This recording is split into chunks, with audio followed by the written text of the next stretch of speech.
What's up, everybody? Welcome back to the channel. Today we're experimenting with a new kind of video, and I'm excited, really excited about it. I'm really excited to share with you a score study or a inside look, whatever you want to think about some of the tunes from Cast of Characters. And we're going to start off today with Venus, and we're going to jump right in, and then we're going to talk some more. So we're going to switch on over to the score, and we are going to listen to this piece.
Yes, indeed. One of my favorite tunes from that record, Cast of Characters. That's Venus. And so now I'm going to jump back in here and go a little bit and tell you a few things about the score, about what I was thinking about.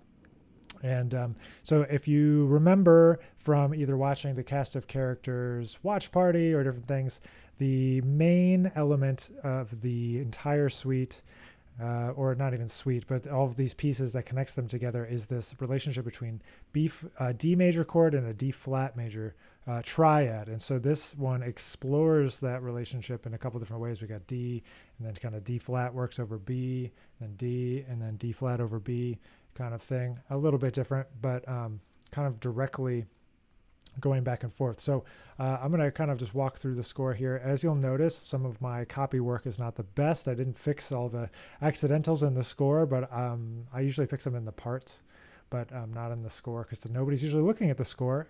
But now maybe I'll fix the scores because everybody maybe wants to look at them. So I really wanted to pick up on having different textures, and something that I was thinking about was textures like this 8th note against 16th note triplet, and so that background comes in a couple of times. I wanted to have a simple melody that could kind of go back and forth have the trombone kind of featured, and then have multiple bass clarinets. Why do I have multiple bass clarinets? Well, one, because Lucas is a great bass clarinet player, Lucas Pino, and two, because I just love the sound of multiple bass clarinets. I first did it on Here and Now, Single Petal of a Rose. And so Ryan Truesdell made that suggestion as my producer for that session, and I like it. So it might show up again in a future recording session. So obviously we have the theme. And I really wanted to write out, backgrounds and textures for the horns. And so that turned out really well. And then I really like doing these little bell tones and kind of giving the piano kind of written instructions. Written instructions is something that I do a lot to try to get the feel and just write slashes and kind of give people instructions. But I really want the band's input. So I never want to give them too much instruction totally, which sometimes is good, sometimes it's bad. Sometimes they want to know what I want, but I'm just like, oh, I trust you. But having an idea, sneak in, brushes, colors, no time, so there are specific instructions, but as you can see, these changes kind of go back and forth a lot. And the repetition, something we don't do in jazz that often, often enough maybe, is use repetition to our advantage and be able to play those phrases over and over, and just kind of stick with a phrase, that was something I was thinking about when I was writing. And I really like these like bass clarinet call and answers with himself and soloing.